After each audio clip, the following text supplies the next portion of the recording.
So today's question comes from, let's have a look, Robert Openshaw. So let's see what he's writing.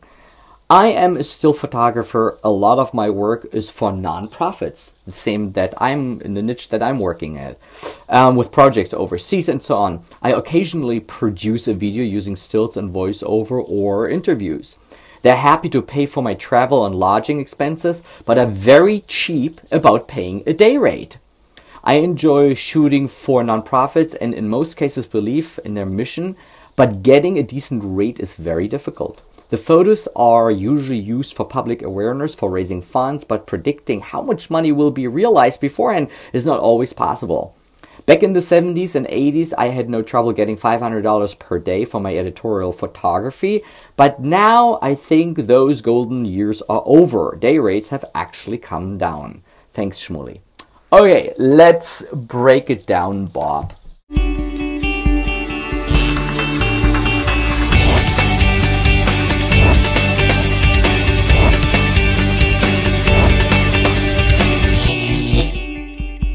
I think in general, nonprofits are a really great niche to work in because they are underserved like old people. Everybody focuses with their products on young people, but young people are mostly broke, instead of also focusing on a demographic like old people who have money and they have a lot of issues. So the same is true for nonprofits. So in general, it's a great niche. The problem is that many people associate nonprofits with no money. What is in fact not true, because you can go online and can figure out, the budgets of nonprofits. It's public domain, it's public knowledge. They have to disclose that.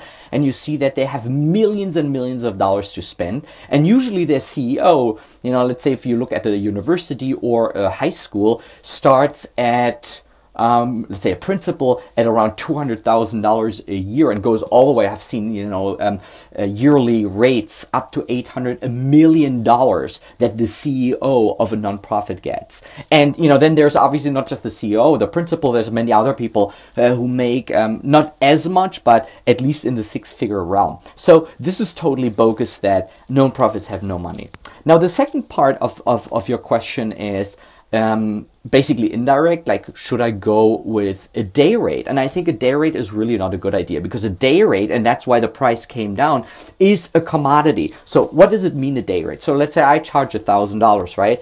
And have or deliver a certain service. Now, if there is in my area someone who shows off and shows that he has a similar service to offer, then he just charges less. And so the prices come down and down and down and down till at the end nothing is left. So you have to reframe actually the pricing model for yourself, but also for your client in a very different way. So the way how you need to frame that is basically a cost-benefit analysis you have to basically present. And it sounds like a fancy word, but it can be done super easy. You kind of try to analyze, and that's what I do with my clients. I analyze, first I ask them what's the goal? What do they want from this campaign? Then they tell me, oh, they want to raise, let's say, $1 million. Then I look, back 3 years back and get from each year how many millions or whatever they raised in those years. So I see a certain track record, right? There's a trend. And now I say to them, well, I see the trend that over the past 3 years, it has gotten down. Then I ask them, what's the problem? So I work with the client further and further and further to establish a value proposition. So if the client wants $1 million, then I say I can provide that with you under those and those circumstances with this and this service. For example, I'll run for you a campaign out of 5 pieces. Let's say it's a film or it's photographs and ads and whatever. I put this all together for you. Here is my fee, and I expect that my fee is a fraction of that what you will basically make and generate. And over time, if you are staying in good touch with your clients, you get more and more data points. And I know now, I track with every client what they did before we worked with them, and then what the results were afterwards. I ask them for the numbers, and I see what track records you know, what track record they got and that I got, you know, the increase, what I brought in for the clients. And that's the numbers that I'm using, for example, in my proposal. So I say to a client of let's say a university, I say, oh, I worked with University X and I grew that university in student body, right, and signups for the incoming class, let's say 36%, right? And that amounts to, let's say, $1.55 million, right? So then they can kind of evaluate, oh, here is the amount that they will get, and here is what my fee costs. And usually the ratio is so outrageous because, let's say, if I bring a $1.5 million in, it's a no-brainer to charge $100,000.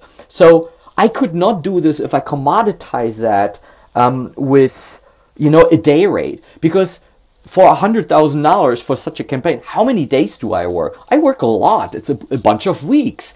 But it's, you know, if I break this down to a day rate, then my day rate is probably like $3,000-4,000.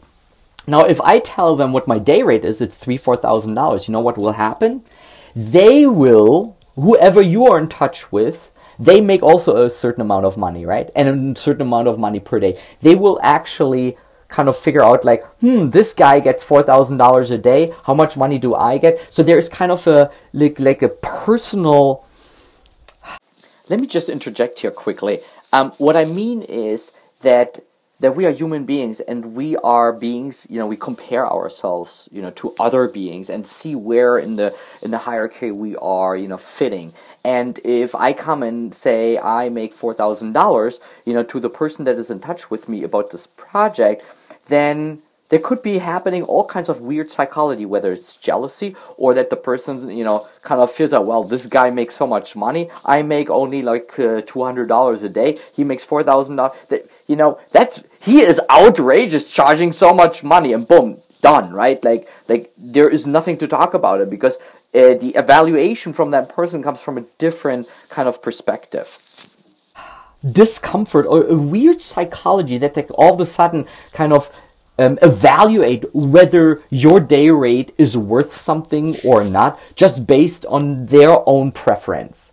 But if you measure the outcome, let's say I raise you $1.5 million and it costs $100,000 to do that, then it's kind of moving away from comparing how much you make per day. So it's basically the campaign itself costs $100,000. It's not that I cost $100,000. Do you see the difference? So the difference, you know, to sum it up, and I spoke, you know, for quite some time, but to sum it up is create a value proposition that is so tempting and that your fee is so out of proportion that, let's say, 10x, 5x, 20x, whatever you can pull together, that this is a no-brainer for a client to do. And then you need to have the guts to give a money-back guarantee, because you will then tell me, but Shmuley, you know, how can I prove to my client, you know, that I really did those things or that I am able to do those things? Well, if you give them a money-back guarantee, then you show that you have a lot of confidence in your work and in your ability, and that's what a client will appreciate. So I hope this helps and clarifies a little bit, you know, those mechanics. So see you in my next episode. Bye-bye. Thank you for watching.